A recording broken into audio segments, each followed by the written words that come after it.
Hello everyone, welcome to big learning. U G സിന്റെ paper ടൂവിൽ വളരെ important ആയിട്ടുള്ള ടോപ്പിക്കാണ് നമ്മൾ ഇന്ന് ഡിസ്കസ് ചെയ്യാൻ പോകുന്നത്, business economics.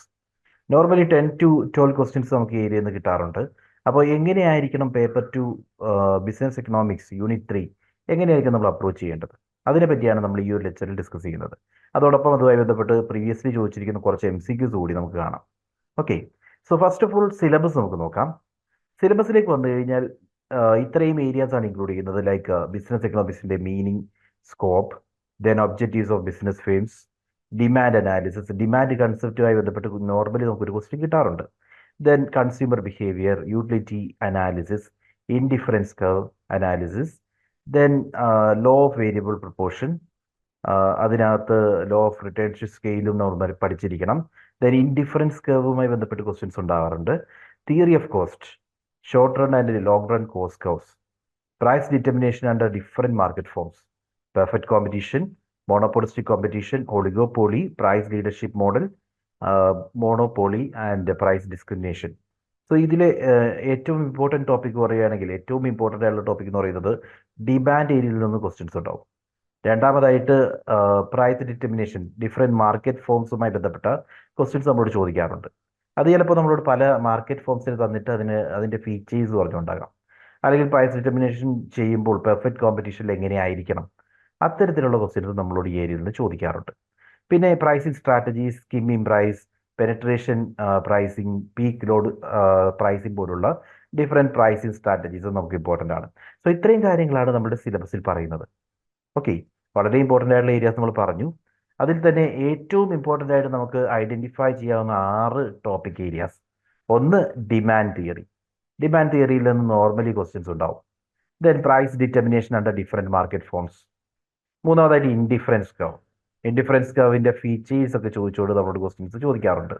Okay, indifference കർവിൻ്റെ meaning എന്താണ്, അല്ലെങ്കിൽ അതുകൊണ്ട് ഉദ്ദേശിക്കുന്നത് എങ്ങനെയാണ്, അങ്ങനെ കുറേ കൺസെപ്റ്റുകൾ നമ്മളോട് ചോദിച്ചു കാണാറുണ്ട്. Then law of returns to proportion, pricing strategies, then finally elasticity of demand. Elasticity of demand concept ഡിമാൻഡിൽ തന്നെ നമുക്ക് പറയാം. അത് ഇലാസിറ്റി ഓഫ് ഡിമാൻഡും ഡിമാൻഡിന്റെ ബേസിക് കൺസെപ്റ്റുകളും, ലൈക്ക് ഡിഫറെൻറ്റ് ടൈപ്സ് ഓഫ് പ്രൊഡക്ട്സുമായി ബന്ധപ്പെട്ടിട്ട് ഇലാസിറ്റി എങ്ങനെയാണ് തുടങ്ങിയിട്ടുള്ള ക്വസ്റ്റ്യൻസ് നമ്മളോട് ചോദിക്കാറുണ്ട്. സോ നമ്മൾ ആദ്യം കവർ ചെയ്യേണ്ട 6 ടോപ്പിക്സ്, മാനേജീരിയൽ ഇക്കണോമിക്സുമായി ബന്ധപ്പെട്ട് ആദ്യം കവർ ചെയ്യേണ്ട 6 ടോപ്പിക്സ് ഇവയാണ്. സോ നമ്മൾ പ്രിപ്പയർ ചെയ്യുമ്പോൾ ബാക്കി ടോപ്പിക്കുകൾ പ്രിപ്പയർ ചെയ്യേണ്ട എന്നല്ല ഞാൻ പറയുന്നത്, ഏറ്റവും കൂടുതൽ ഇമ്പോർട്ടൻസ് കൊടുക്കേണ്ട 6 ടോപ്പിക് ഏരിയാസ് ഇവയാണ്. ഓക്കെ, നൗ നമുക്ക് കുറച്ച് പ്രീവിയസ് ക്വസ്റ്റ്യൻസ് ഈ ഏരിയയിൽ നിന്നൊക്കെ ചോദിച്ചിരിക്കുന്നത് മനസ്സിലാക്കാം. ഒരു ക്വസ്റ്റ്യൻ ഇതായിരുന്നു: the cross price elasticity of demand ഈ ഫോർ കോംപ്ലിമെന്ററി പ്രൊഡക്റ്റീസ്. സോ എന്താണ് കോംപ്ലിമെന്ററി പ്രൊഡക്ട്സ്? ഒരു പ്രൊഡക്റ്റിനെ ഡിപ്പെൻഡ് ചെയ്ത് നിൽക്കുന്ന മറ്റൊരു പ്രൊഡക്റ്റ്. ഒരു എക്സാമ്പിൾ പറയുകയാണെങ്കിൽ, ഇപ്പോൾ ഒരു മൊബൈൽ ഫോൺ, ആ മൊബൈൽ ഫോണിന്റെ പെർട്ടിക്കുലർ കേസ്. ഓക്കെ, കേസ് ഉണ്ടല്ലോ, അങ്ങനെയുള്ള ഇപ്പോൾ ഇമാജിൻ നമ്മുടെ ഒരു കയ്യിലിരിക്കുന്ന സാംസങ് ഫോണാണ്. സാംസങ് ഫോണുമായി ബന്ധപ്പെട്ട കേസ് വെക്കുന്നതെന്ന് പറഞ്ഞു കഴിഞ്ഞാൽ സാംസങ് ഫോണിന്റെ പ്രൈസ് കൂടിക്കഴിഞ്ഞാൽ ഇതിന്റെ ഡിമാൻഡ് കുറയും, റൈറ്റ്? അങ്ങനെയുള്ള പ്രൊഡക്റ്റുകളാണ് നമ്മൾ കോംപ്ലിമെന്ററി പ്രൊഡക്റ്റ് എന്ന് പറയുന്നത്. So the sale is depending upon another product. Okay, so അങ്ങനെയാണെങ്കിൽ അതിന്റെ ക്രോസ് പ്രൈസ് ഇലാസ്റ്റിറ്റി എങ്ങനെയായിരിക്കും? ഒരു പ്രൊഡക്റ്റുമായി ബന്ധപ്പെട്ട് ഒരു പ്രൊഡക്റ്റിന്റെ പ്രൈസിലുള്ള വേരിയേഷൻ മറ്റൊരു പ്രൊഡക്റ്റിനെ എങ്ങനെ അഫക്റ്റ് ചെയ്യും, റൈറ്റ്? അതാണ് നമ്മൾ പറയുന്നത്. സോ ദാറ്റ് അത് എപ്പോഴും നെഗറ്റീവ് ആയിരിക്കും എന്നുള്ളതാണ് നമ്മൾ ഓർക്കേണ്ടത്, കേട്ടോ. ഇവിടെ നിങ്ങൾക്ക് കാണാം, പ്രൊഡക്റ്റ് ഓഫ് എക്സും പ്രൈസ് ഓഫ് എക്സും പ്രൈസ് ഓഫ് വൈയും തമ്മിലുള്ള റിലേഷൻ നമ്മളൊരു ചാർട്ടിൽ കാണിക്കുന്നുണ്ട്. ആ ചാർട്ടിൽ ഇൻ കേസ് ഒരു പ്രൊഡക്റ്റിന്റെ പ്രൈസ് ഇൻക്രീസ് ചെയ്താൽ, ഓക്കെ, എന്താ സംഭവിക്കുക? ക്വാണ്ടിറ്റി ഡിമാൻഡഡ് സെക്കൻഡ് പ്രൊഡക്റ്റിന്റെ ഡിക്രീസ് ചെയ്യുന്നതായിട്ട് കാണാം. ഓക്കെ, ഒരു പ്രൊഡക്റ്റിന്റെ പ്രൈസ് ഇൻക്രീസ് ചെയ്യുമ്പോൾ മറ്റൊരു പ്രൊഡക്റ്റിന്റെ ക്വാളിറ്റി ഡിമാൻഡ് ഡിക്രീസ് ചെയ്യുന്നു. ഈ സിറ്റുവേഷനെയാണ് നമ്മൾ നെഗറ്റീവ് ഇലാസിറ്റി എന്ന് പറയുന്നത്. സോ ക്രോസ് പ്രൈസ് ഇലാസിറ്റിയുമായി ബന്ധപ്പെട്ട് എപ്പോഴും കോംപ്ലിമെന്ററി പ്രൊഡക്ട്സ് ആണെങ്കിൽ ഒന്നിന്റെ പ്രൈസ് ഇൻക്രീസ് ചെയ്ത് കഴിഞ്ഞാൽ മറ്റേ ഡിമാൻഡ് കുറയും. ഓക്കെ, ഇതാണ് സാഹചര്യം. So the cross elasticity of demand for complementary goods are always negative. ഇത് കൺസെപ്റ്റ് നമ്മൾ ഓർത്തിരിക്കുക. Then this implies that the demand for product Y declines as the price of product X increases. So ഒരു പ്രൊഡക്റ്റിന്റെ price കൂടുമ്പോൾ മറ്റൊന്നിന്റെ demand കുറയുന്നു. ആ ഒരു സാഹചര്യമാണ് ഇവിടെ പറയുന്നത്. So when consumers observe a product price increases, they actually buy less of the other product. ഒന്നിന്റെ പ്രൈസ് കൂടി എന്ന് പറയുമ്പോൾ അതുമായി റിലേറ്റ് ചെയ്ത് മറ്റൊരു പ്രൊഡക്റ്റ് വാങ്ങിക്കേണ്ട ആവശ്യമില്ല, because they are not purchasing the first one itself. അപ്പോൾ അതിൻ്റെ ഡിമാൻഡ് നമ്മളിവിടെ കുറയുന്നതായിട്ട് കാണാൻ സാധിക്കും. അതാണ് cross elasticity of complementary commodities. Now let me show you another question. Match list 1 with list 2 എന്നുള്ളതാണ്. ലിസ്റ്റ് 1 പറയുന്നത് നേച്ചർ ഓഫ് കമ്മോഡിറ്റീസ്, ലിസ്റ്റ് 2 പറയുന്നത് ഇൻകം ഇലാസ്റ്റിറ്റി ഓഫ് ഡിമാൻഡ്. പല തരത്തിലുള്ള കമ്മോഡിറ്റീസും അതിൻ്റെ ഇൻകം ഇലാസ്റ്റിറ്റിയുടെ എങ്ങനെയായിരിക്കും എന്നുള്ളതാണ് പറയുന്നത്. So you can see normal goods, inferior goods, luxurious goods, necessities. And options തന്നിരിക്കുന്നത് greater than 1, income elasticity greater than 1 ആയിരിക്കും. Between 0 and 1, greater than 0 that means positive ആയിരിക്കും. Then greater than less than 0 negative ആയിരിക്കും. ഇതാണ് നമ്മൾ പറഞ്ഞിരിക്കുന്നത്. അപ്പോൾ ഈ different goods അവിടെയുണ്ട്. Normal goods, inferior goods, luxurious commodities, necessities. ഇവ നമ്മളുടെ ഇൻകത്തിലുള്ള വേരിയേഷൻ കാരണം ഇവയിൽ എങ്ങനെയാണ് പർച്ചേസ് ബിഹേവിയർ വരുന്നത്, അതാണ് യഥാർത്ഥത്തിൽ പറയുന്നത് ഇവിടെ. സോ ഏത് രീതിയിലായിരിക്കും അതിനെ നമുക്ക് മാച്ച് ചെയ്യാൻ സാധിക്കുക? ഇപ്പോൾ നോർമൽ ഗുഡ്സ് ആണെങ്കിൽ ഇത് സംഭവിക്കുക പോസിറ്റീവാണ്. ഇൻകത്തിൽ ഇൻക്രീസ് ചെയ്യുകയാണെങ്കിൽ പർച്ചേസ് നമ്മളത് നടത്തും. അപ്പോൾ ഒരു പോസിറ്റീവ് ഇലാസ്റ്റിറ്റി നമുക്ക് അവിടെ കാണാൻ സാധിക്കും. ഇൻഫീരിയർ ഗുഡ്സ് ആണെങ്കിൽ എന്താ സംഭവിക്കുക? കൂടുതൽ ഇൻകം കിട്ടിക്കഴിഞ്ഞാൽ നമ്മൾ അതിൽ നിന്നും ബെറ്റർ ആയിട്ടുള്ള ഗുഡ്സ് പർച്ചേസ് ചെയ്യാൻ പോകും. ഇൻഫീരിയർ ഗുഡ്സ് ആണ്, ബിക്കോസ് അതിനേക്കാൾ മൂല്യം കൂടിയ ഗുഡ്സ് ഉണ്ട്. നമ്മുടെ കയ്യിൽ പൈസ കുറവുള്ളതുകൊണ്ടാണ് നമ്മളത് മേടിക്കുന്നത്. പൈസ ഇൻകം നമുക്ക് കൂടുതലായിട്ട് കിട്ടുമ്പോൾ സംഭവിക്കുന്നത് അത് നമുക്ക് ഇമ്പോർട്ടൻ്റ് അല്ലാതായി മാറും. അത് നമ്മൾ പർച്ചേസ് ചെയ്യാതെ മറ്റൊന്ന് പർച്ചേസ് ചെയ്യും. ഇതാണ് നെഗറ്റീവ് ആകുമെന്ന് പറയാനുള്ള കാരണം. So it is less than 0. Elasticity എന്ന് പറയുന്നത് ലെസ് ദാൻ 0യിലേക്ക് പോകും. ദ ലക്ഷൂറിയസ് കമ്മോഡിറ്റീസ് ആണെങ്കിൽ നമ്മൾ കൂടുതൽ ഇൻകം കിട്ടിയാൽ കൂടുതൽ വാങ്ങും. ഓക്കെ, സോ 1നേക്കാൾ കൂടുതലായിരിക്കും. ഇൻകം എത്രമാത്രം അധികം വരുന്നുണ്ടോ അതിനനുസരിച്ചായിരിക്കും ഈ പ്രൊഡക്റ്റിന് ഡിമാൻഡ് വരുന്നത്. അതാണ് സിറ്റുവേഷൻ. ബിക്കോസ് ലക്ഷൂറിയസ് ആണ്, ഒരുപാട് പൈസ ഉണ്ടെങ്കിൽ നമ്മൾ പ്രിഫർ ചെയ്യുന്ന പ്രൊഡക്റ്റ് ആയിരിക്കും ഇത്തരം ഗുഡ്സ്. ദെൻ അടുത്തത് നെസസിറ്റീസ് ആണ്. നെസസിറ്റീസ് എന്ന് പറയുമ്പോൾ എന്താ സംഭവിക്കുക? ഇവിടെ നമുക്ക് ബിറ്റ്വീൻ 0 and 1 ആണ്. നോർമലി എന്ന് പറയാം, അതായത് നമുക്ക് ആ ഗുഡ്സ് ആവശ്യമുണ്ട്, പ്രൈസിൻ്റെ വേരിയേഷൻ അത് നമ്മളെ അധികം അഫക്റ്റ് ചെയ്യില്ല, വിൽ പർച്ചേസ് ഇറ്റ്. ആ ഒരു സിറ്റുവേഷനെയാണ് നമ്മൾ ബിറ്റ്വീൻ 0 and 1 എന്ന് പറഞ്ഞത്. സോ ആ ഒരു സാഹചര്യമായിരിക്കും അവിടെ ക്രിയേറ്റ് ചെയ്യുക. So the right answer is option D. Okay, നമുക്ക് അടുത്തൊരു ക്വസ്റ്റ്യനിലേക്ക് പോകാം. മറ്റൊരു ക്വസ്റ്റ്യൻ ഇതാണ്: which of the following is or are conditions for price discrimination of products? Firm must have some monopoly power. Price elasticities of demand for the product in different market must differ. Market must be separable or able to be segmented, divide ചെയ്യാൻ പറ്റുന്നതാവണം. Then free entry and exit of firms. ഫെമിന് free ആയിട്ട് entry ചെയ്യാനും free ആയിട്ട് exit ചെയ്യാനും സാധിക്കുന്ന market ആയിരിക്കണം. ഇതിൽ ഏതൊക്കെ മാർക്കറ്റിലാണ് പ്രൈസ് ഡിസ്ക്രിമിനേഷൻ പോസിബിൾ ആവുന്നത് എന്നാണ് ചോദിച്ചിരിക്കുന്നത്. So options are given. നമുക്ക് ആദ്യം കൺസെപ്റ്റ് എന്താണെന്ന് മനസ്സിലാക്കാം. സോ പ്രൈസ് ഡിസ്ക്രിമിനേഷൻ എന്ന് പറഞ്ഞാൽ എന്താണ്? പല പ്രൈസിൽ വിൽക്കാനുള്ള എബിലിറ്റിയാണ്. നമുക്ക് പ്രൈസ് കുറച്ചും പ്രൈസ് കൂട്ടിയും വിൽക്കാവുന്ന ആ ഒരു സിറ്റുവേഷനെയാണ് price discrimination. Different prices are available. Monopoly power ഉണ്ടെങ്കിൽ നമുക്ക് പ്രൈസ് ഡിഫറൻഷിയേറ്റ് ചെയ്തിട്ട് നമുക്ക് പ്രൈസ് പല മാർക്കറ്റിലും പല പ്രൈസിന് വിൽക്കാൻ സാധിക്കും. ആ ഒരു സാഹചര്യം അവിടെ ക്രിയേറ്റ് ചെയ്യാം. So first is firm must have some monopoly power. നമ്മുടെ കയ്യിൽ മോണോപോളി പവർ ഉണ്ടാവണം. രണ്ടാമതായിട്ട് price elasticities of demand for the product in different market must differ. പല മാർക്കറ്റിലും അതിൻ്റെ ഡിമാൻഡ് വേരിയേഷൻ ഇലാസ്റ്റിറ്റിക്ക് അനുസരിച്ച് മൂവ് ചെയ്യല്ല. പ്രൈസ് ഇലാസ്റ്റിറ്റി ഡിഫറെൻ്റ് ആയിരിക്കണം. അങ്ങനെയാണെങ്കിൽ നമുക്ക് ഈ ഒരു മെത്തേഡ് അഡോപ്റ്റ് ചെയ്യാൻ സാധിക്കും. And third, market must be separable or able to be segmented.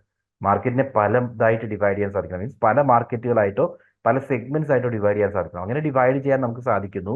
ഓരോ മാർക്കറ്റിലും നമ്മൾ ഓരോ പ്രൈസിൽ പ്രൊഡക്റ്റ് എത്തിക്കുന്നു, ഓരോ രീതിയിലുള്ള പ്രൈസിങ് സ്ട്രാറ്റജീസ് ഉപയോഗിക്കുന്നു. അങ്ങനെയൊക്കെ പോസിബിൾ ആവുന്നത് സെഗ്മെന്റ് ചെയ്യാൻ സാധിക്കുമ്പോഴാണ്. Okay, free entry and exit possible ആണെങ്കിൽ ഇത് സാധിക്കില്ല. ഓക്കെ, ഓൾറെഡി ഉള്ള പ്ലേയേഴ്സിൻ്റെ ഇടയിലാണ് നമുക്കിത് പ്ലേ ചെയ്യാൻ സാധിക്കുക. So option 1, 2 and 3 are right. Now moving on to another question. Assertion and reason type question ആണ് വന്നിരിക്കുന്നത്. Equilibrium price of a commodity is the price at which the quantity demanded for the commodity equal to the quantity supplied. Then reason: equilibrium is a condition once determined the trends to persist in time. So equilibrium കൺസെപ്റ്റിനെ പറ്റിയാണ്, equilibrium price എന്ന് പറയുന്ന കൺസെപ്റ്റിനെ പറ്റിയാണ് ചോദിച്ചിരിക്കുന്നത്. അതിന്റെ assertion പറയുന്നത് equilibrium price of a commodity is the price at which quantity demanded for the commodity equals quantity supplied. Quantity ഡിമാൻഡും quantity സപ്ലൈഡും equal ആവുന്ന സിറ്റുവേഷൻ ആ ഒരു സാഹചര്യത്തിലാണ് ഒരു കമ്മോഡിറ്റിയുടെ പ്രൈസ് ഇക്വിലിബ്രിയം എന്ന് നമ്മൾ പറയുന്നതെന്നാണ് അസഷൻ പറയുന്നത്. അതിനുള്ള റീസൺ ആയിട്ട് എന്താണ് ഇക്വിലിബ്രിയം എന്ന് പറയുന്നത്? എന്താണ് equilibrium? Equilibrium is a condition once determined trend to be persist in time. നമ്മൾ ഒരിക്കൽ ഡിറ്റർമിൻ ചെയ്ത് കഴിഞ്ഞാൽ അത് കുറച്ച് നാൾ അതേ രീതിയിൽ തന്നെ നിൽക്കും എന്നുള്ളതാണ് ഇക്വിലിബ്രിയം കൊണ്ട് ഉദ്ദേശിക്കുന്നത്. ആ ഒരു ലെവൽ മെയിൻറ്റെയിൻ ചെയ്യുന്നുള്ളതാണ് ഇക്വിലിബ്രിയം കൊണ്ട് ഉദ്ദേശിക്കുന്നത്. അപ്പോൾ ഫസ്റ്റ് അസഷൻ പറയുന്ന കണ്ടീഷൻ ശരിയാണ്. ഓക്കെ, അസഷനിൽ പറയുന്നത് എന്താ? Equilibrium price or a commodity is the price at which quantity demanded for the commodity equals quantity supplied. That is right. പക്ഷെ അതിന്റെ എക്സ്പ്ലനേഷൻ അല്ല ഈ തന്നിരിക്കുന്ന റീസൺ. ഇക്വിലിബ്രിയം പ്രൈസിനെ പറ്റിയല്ല റീസണിൽ പറഞ്ഞിരിക്കുന്നത്. റീസണിൽ പറഞ്ഞിരിക്കുന്നത് ഇക്വിലിബ്രിയത്തെ പറ്റിയാണ്. ഓക്കെ, ബിക്കോസ് ദിസ് സ്റ്റേറ്റ്മെന്റ് ഇപ്പോൾ അസഷൻ ആണെങ്കിലും അസഷൻ പറയുന്നത് എന്തിനെ പറ്റിയാ? ഇക്വിലിബ്രിയം പ്രൈസ് ഓഫ് കമ്മോഡിറ്റിയെ പറ്റിയാണ്. കമ്മോഡിറ്റിയുടെ ഇക്വിലിബ്രിയം പ്രൈസ് എന്താണ് എന്ന് പറയുകയാണെങ്കിൽ അതുമായി ബന്ധപ്പെട്ടായിരിക്കണം അസഷൻ. അതുമായി ബന്ധപ്പെട്ടായിരിക്കണം റീസൺ. പക്ഷേ അതങ്ങനെ ഇപ്പൊ നമ്മൾ അസഷൻ റീസൺ ക്വസ്റ്റ്യൻ എങ്ങനെയായിരിക്കും അപ്രോച്ച് ചെയ്യേണ്ടത്? എപ്പോഴും നമ്മൾ മനസ്സിൽ വെക്കുക, അസഷനെ ഒരു ക്വസ്റ്റ്യൻ ആക്കി മാറ്റിയാൽ നമുക്ക് റീസൺ എന്ന് പറയുന്നത് അതിന്റെ ഉത്തരമായിട്ട് എടുക്കാൻ പറ്റുമെങ്കിൽ ദാറ്റ്സ് റൈറ്റ്. അസഷൻ എന്ന് പറയുന്നത് എന്തുകൊണ്ട് എന്നൊരു ചോദ്യം ചോദിച്ചു കഴിഞ്ഞാൽ അതിന്റെ ഉത്തരമായിരിക്കും റീസൺ. പക്ഷെ ഇവിടെ തന്നിരിക്കുന്നത് ടോട്ടലി ഡിഫറെന്റ് ആയ ഒരു കൺസെപ്റ്റ് ആണ്. എന്താണ് ഇക്വിലിബ്രിയം എന്ന് പറഞ്ഞിട്ടുണ്ട്. ഇപ്പോൾ സെക്കൻഡ് സ്റ്റേറ്റ്മെന്റും ട്രൂ ആണ്, ഫസ്റ്റ് സ്റ്റേറ്റ്മെന്റും ട്രൂ ആണ്. പക്ഷേ reason is not the correct explanation of assertion. Okay, so option B ആണ് റൈറ്റ് ആൻസർ. അടുത്തത്, for a decline in price total revenue increases if demand is. Okay, so price decline ചെയ്യുമ്പോൾ total revenue increase ചെയ്യണം. അങ്ങനെയാണെങ്കിൽ demand ഏത് തരത്തിലുള്ളതാണ്? Elastic, inelastic, unitary elastic, zero elastic. So price കുറയുമ്പോൾ income increase ചെയ്യുന്നു, revenue increase ചെയ്യുന്നു എന്ന് പറഞ്ഞു കഴിഞ്ഞാൽ ഡിമാൻഡ് ഈസ് ഇലാസ്റ്റിക്. വേരിയബിൾ ആണ്, ഡിമാൻഡ് വേരി ചെയ്യും എന്നുള്ളതാണ് അതിന്റെ meaning. So the right answer is elastic. Okay, ഇലാസ്റ്റിറ്റിയിൽ നിന്ന് ഒരുപാട് ക്വസ്റ്റ്യൻസ് വരുന്നതായിട്ട് നമുക്ക് കാണാം. അപ്പോൾ ഇലാസ്റ്റിറ്റി കൺസെപ്റ്റുകളെല്ലാം കൃത്യമായിട്ട് പഠിക്കുക. മറ്റൊരു question, the following are the two statements regarding elasticity of demand and its measurement. Statement 1. On every point on the straight line, demand curve and point elasticities are all equal. So ഒരു straight ലൈനിനകത്ത്, demand കർവിന്റെ ആ ഒരു straight ലൈനിനകത്ത് the point elasticities are all equal എന്നാണ് പറഞ്ഞിരിക്കുന്നത്. എല്ലാത്തിലും point elasticity ഒരുപോലെ ആയിരിക്കും. രണ്ടാം statement, on every point of the rectangular hyperbola shaped demand curve. Demand curve rectangular hyperbola shaped ആണെങ്കിൽ ആ സിറ്റുവേഷനിൽ the point elasticities are not equal. രണ്ട് സിറ്റുവേഷൻ പറഞ്ഞിട്ടുണ്ട്. ഒന്ന്, സ്ട്രെയിറ്റ് ലൈൻ ഡിമാൻഡ് കർവ് ആണെങ്കിൽ പോയിന്റ് ഇലാസ്റ്റിറ്റി ഈക്വൽ ആണ്. രണ്ടാമത്, ഹൈപ്പർബോള ഷേപ്ഡ് ഡിമാൻഡ് കർവ് ആണെങ്കിൽ point elasticities are not equal എന്നാണ് പറഞ്ഞിരിക്കുന്നത്. എന്താണ് റൈറ്റ് ആൻസർ? രണ്ട് സ്റ്റേറ്റ്മെന്റ്സ് ശരിയല്ല. അതായത് ഇവിടെ പറയുന്നത് പോലെ പോയിന്റ് ഇലാസ്റ്റിറ്റീസ് എപ്പോഴും ഈക്വൽ ആയിട്ട് വരില്ല. പോയിന്റ് ഇലാസ്റ്റിറ്റീസ് വേരി ചെയ്താൽ മാത്രമേ നമുക്ക് ഈ പറയുന്ന ഡിമാൻഡ് കർവ് വരയ്ക്കാൻ തന്നെ പറ്റും. റൈറ്റ്, പോയിന്റ് ഇലാസ്റ്റിറ്റിയിലുള്ള വേരിയേഷൻസ് ആണ് ഡിമാൻഡ് കർവിൽ നമ്മൾ കാണിക്കുന്നത്. അതുകൊണ്ട് രണ്ട് സ്റ്റേറ്റ്മെന്റ്സും തെറ്റാണെന്നുള്ളതാണ് റൈറ്റ് ആൻസർ. അടുത്തൊരു question, which two of the following statements are true? Statement 1, a simple monopoly or firm always earns supernormal profit. Second one, Quisy's demand curve, Quisy's kinged demand curve model is best known model explaining relatively more satisfactory behavior of oligopoly firm for price rigidity. Kinked demand curve എന്ന് പറയുന്നത് ഒളിഗോപോളിയുടെ demand കർവാണ്.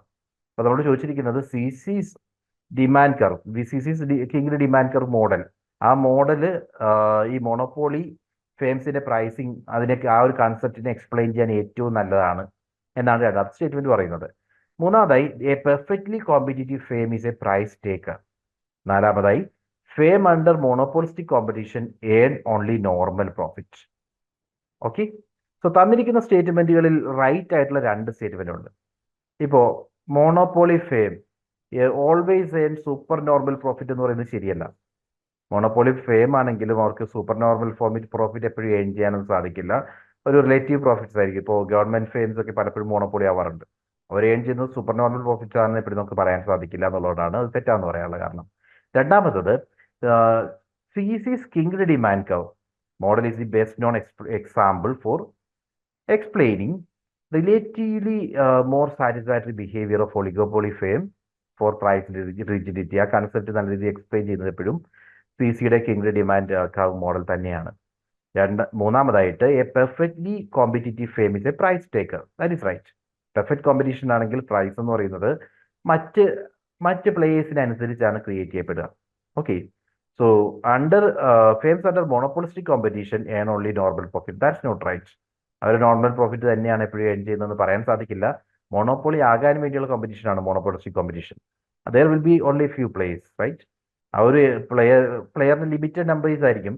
അവർ തമ്മിൽ പരസ്പരം compete ചെയ്യുകയാണ് ഏറ്റവും monopoly ആകാൻ വേണ്ടി. അവർക്ക് റിലേറ്റീവ്ലി ലോ പ്രോഫിറ്റ് ആണെന്ന് പറയുന്നതോ അല്ലെങ്കിൽ നോർമൽ പ്രോഫിറ്റ്സ് ആണെന്ന് പറയുന്നത് എപ്പോഴും ശരിയല്ല. So the right answer is option B and C. Okay, മറ്റൊരു question. In which of the following pricing policies a firm charges higher initial price for the product and reduces it over time as the demand at a higher price is satisfied. ഇപ്പോൾ initially ചില പ്രൊഡക്റ്റുകളൊക്കെ നമ്മൾ ഇപ്പോൾ മാർക്കറ്റിലേക്ക് എത്തുമ്പോൾ higher price initially നമ്മൾ charge ചെയ്യും. പതുക്കെ പതുക്കെ ആ ഒരു പ്രൈസ് കുറച്ചു കൊണ്ടുവരും. ഇപ്പോൾ ഐഫോണിൻ്റെ ഒക്കെ കാര്യം പറയുകയാണെങ്കിൽ നമ്മൾ കാണാറുള്ളതാണ്. ഹൈ പ്രൈസിലായിരിക്കും മാർക്കറ്റിൽ ലോഞ്ച് ചെയ്യുന്നത്. ഒരു മാസം 2 മാസം കഴിയുമ്പോൾ പതുക്കെ പുതിയൊരു വേരിയന്റ് വരുവാണെങ്കിൽ അവരവരുടെ അതിന്റെ പ്രൈസ് പതുക്കെ താഴോട്ട് കൊണ്ടുവരും. ഇതിനെയാണ് സ്കിമ്മിംഗ് പ്രൈസിംഗ് എന്ന് പറയുന്നത്. Okay, so this is skimming pricing strategy. മറ്റൊരു question. Manufacturing of TV sets and refrigerators and their pricing in India belongs to which one of the following market structure? TV, refrigerator, ഇവയുടെയൊക്കെ manufacturing and pricing ഏത് type of market ആണ്? Monopolistic competition, perfect competition, monopoly, oligopoly. So ഇതിലെല്ലാം തന്നെ നമുക്ക് കാണാൻ സാധിക്കുന്നത് there will be a few players, right? കുറച്ച് players ഉണ്ടാവും. അവർ ആ ഒരു മാർക്കറ്റ് പിടിച്ചെടുക്കാൻ വേണ്ടിയുള്ള ശ്രമമാണ് എപ്പോഴും നടത്തുക. അപ്പോൾ ഇതൊരു മോണോപോളിസ്റ്റിക് കോമ്പറ്റീഷൻ ആണ് TV ആൻഡ് റെഫ്രിജറേറ്റർ മാർക്കറ്റിൽ നമ്മളെപ്പോഴും കാണുന്നത്. ദെൻ അടുത്തത്, which of the following statement are false regarding price and output determination under perfect competition? Perfect കോമ്പറ്റീഷനിലെ പ്രൈസ് ആൻഡ് ഔട്ട്പുട്ട് ഡിറ്റർമിനേഷനുമായി ബന്ധപ്പെട്ട് ഏതൊക്കെ സ്റ്റേറ്റ്മെന്റ്സ് ആണ് ട്രൂ? അപ്പോൾ നമ്മൾ എന്തൊക്കെ പഠിക്കുന്നതുമായി ബന്ധപ്പെട്ട് you need to know what is perfect competition. അതിന്റെ ഫീച്ചേഴ്സ് അറിയണം. അപ്പോൾ പ്രൈസിങ് എങ്ങനെയാണെന്ന് അറിയണം, ഔട്ട്പുട്ട് ഡിറ്റർമിനേഷൻ എങ്ങനെയാണെന്ന് അറിയണം, തുടങ്ങിയിട്ടുള്ള കാര്യങ്ങളൊക്കെ അറിഞ്ഞാൽ മാത്രമേ നമുക്ക് ഇതെല്ലാം സോൾവ് ചെയ്യാൻ പറ്റും. തന്നിരിക്കുന്നത് a firm is a price taker. In the long run, a firm is in equilibrium when its AR equal to MR is equal to LAC equal to LMC. Then a firm is in equilibrium in short run only when its price is AC equal to AR equal to MR equal to MC. A firm reaches its shutdown point when the price goes below its AC. Then a firm fixes the price of its products when AR equal to MR. Okay, so ഈ തന്നിരിക്കുന്നതിനകത്ത് നമുക്ക് പറയാൻ പറ്റുന്നത് perfect competition ആണെങ്കിൽ അതിനകത്ത് നമുക്ക് identify ചെയ്യാവുന്ന features എന്ന് പറയുന്നത് option C, option D and option E ആണ്. അതായത് you need to know the features of perfect competition, monopolistic competition. ഇതിന്റെയൊക്കെ ഫീച്ചേഴ്സ് മനസ്സിലാക്കുമ്പോൾ കാര്യം പിടികിട്ടും. അപ്പോൾ അത് നമുക്ക് ഇവിടെ കാണുന്ന ഒരു ഫേം ഷോർട്ട് റണ്ണിൽ അതിന്റെ ഇക്വിലിബ്രിയം അറ്റൈൻ ചെയ്ത പോയിന്റ് എന്ന് പറയുന്നത് AC equal to AR equal to MR equal to MC ആണ്. ആ ഒരു പോയിന്റിൽ എത്തിക്കഴിഞ്ഞാൽ ഇക്വിലിബ്രിയം അറ്റൈൻ ചെയ്യും. ദെൻ അതേപോലെ തന്നെ ഷട്ട് ഡൗൺ പോയിന്റ് എന്ന് പറഞ്ഞു കഴിഞ്ഞാൽ അതിന്റെ പ്രൈസ് ACക്ക് താഴെ പോകുമ്പോഴാണ് ഷട്ട് ഡൗൺ പോയിന്റ് ആയിട്ട് പറയുന്നത്. Then a firm fixes its price of its products when AR equal to MR. Okay, ആ സാഹചര്യം വരുമ്പോഴാണ് അവരുടെ റവന്യൂ മാർജിൻ റവന്യൂക്ക് ഈക്വൽ ആവുന്ന ടൈമിലാണ് നമ്മൾ പ്രൈസ് ഫിക്സേഷൻ നടത്തുന്നത്. ഇത്രയും കണ്ടീഷൻസ് ആണ് അതിനകത്ത് ട്രൂ ആയിട്ടുള്ളത്. ബാക്കി 2 കണ്ടീഷൻസും തെറ്റാണ്. So go through the features. ഓരോ പ്രൈസ് ഡിറ്റർമിനേഷൻ, ഡിഫറെന്റ് മാർക്കറ്റ് ഫോമിലെ പ്രൈസ് ഡിറ്റർമിനേഷനും അതുമായി ബന്ധപ്പെട്ട ഫീച്ചേഴ്സും കൃത്യമായിട്ട് കവർ ചെയ്യുക. നമുക്ക് ക്വസ്റ്റ്യൻസ് എക്സ്പെക്ട് ചെയ്യാം. ഓക്കെ, സോ ചില ക്വസ്റ്റ്യൻസ് എങ്ങനെയാണ് വരുന്നതെന്നൊക്കെ നമ്മൾ കണ്ടു. ഇതെല്ലാം എക്സാമ്പിൾസ് ആണ്. ഈ ഏരിയയിൽ നിന്നും മുമ്പ് ചോദിച്ചിരിക്കുന്ന ക്വസ്റ്റ്യൻസിനുള്ള എക്സാമ്പിൾസ് ആണ്. ഇപ്പോൾ മാനേജീരിയൽ എക്കണോമിക്സ് ഏരിയാസ് നമ്മൾ കവർ ചെയ്യുമ്പോൾ, അല്ലെങ്കിൽ ബിസിനസ് എക്കണോമിക്സ് എന്ന് പറയുന്ന ഈ ഒരു ഏരിയ കവർ ചെയ്യുമ്പോൾ നമ്മൾ കൂടുതൽ കോൺസെൻട്രേറ്റ് ചെയ്യേണ്ടത് നമുക്ക് ഇത്തരത്തിലുള്ള നമ്മൾ പറഞ്ഞ 6 ഇമ്പോർട്ടൻറ്റ് ടോപ്പിക്സ് ആദ്യം കവർ ചെയ്യാൻ ശ്രമിക്കുക. അതിനകത്ത് എല്ലാം തന്നെ ഉണ്ട്. നമ്മളിപ്പോൾ കണ്ട ക്വസ്റ്റ്യൻ ഏരിയാസ് എല്ലാം തന്നെ അതിനകത്ത് കവർ ചെയ്യുന്നുണ്ട്. Then build strong theoretical base. ഇപ്പോൾ നമ്മൾ പറയുന്ന പെർഫെക്റ്റ് കോമ്പറ്റീഷൻ അല്ലെങ്കിൽ മറ്റ് മാർക്കറ്റ് ഫോഴ്സസ് എന്താണ്, ഡിമാൻഡ് തിയറി എന്താണ്, ഡിമാൻഡ് തിയറിയുടെ ഡിഫറെൻറ്റ് കോമ്പോണൻസ് എന്താണ്, തുടങ്ങിയിട്ടുള്ള കണ്ടീഷൻസിലൊക്കെ നമുക്ക് കൃത്യമായിട്ടുള്ള ഒരു അവയർനെസ് ഉണ്ടാവണം. Then go through the PYQs regularly. Previous year question papers are very very very important for us.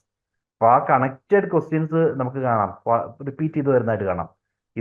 ഇന്ന് നമ്മൾ ഡിസ്കസ് ചെയ്ത ക്വസ്റ്റ്യൻസിൽ പോലും ആ ഏരിയാസ് എല്ലാം സിമിലർ ആണ്, റിപ്പീറ്റേഷൻ നമുക്ക് അവിടെ കാണാൻ സാധിക്കും. ദെൻ ടോപ്പിക് വൈസ് ആയുള്ള മോക്ക് ടെസ്റ്റ് റെഗുലർലി ചെയ്യുന്നത് നമ്മളെ ഈ ഒരു ഏരിയയിൽ കൂടുതൽ എക്സ്പെർട്ട് ആക്കാൻ വേണ്ടി സഹായിക്കും.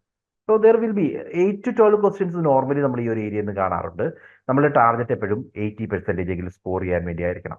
ഓക്കെ, ഇത്രയും കാര്യങ്ങളാണ് മാനേജീരിയൽ ഇക്കണോമിക്സ് അല്ലെങ്കിൽ ബിസിനസ് ഇക്കണോമിക്സ് എന്ന് പറയുന്ന ഈ ഒരു ഏരിയയുമായി ബന്ധപ്പെട്ട് എനിക്ക് പറയാനുണ്ടായിരുന്നത്. So prepare well, all the best, by.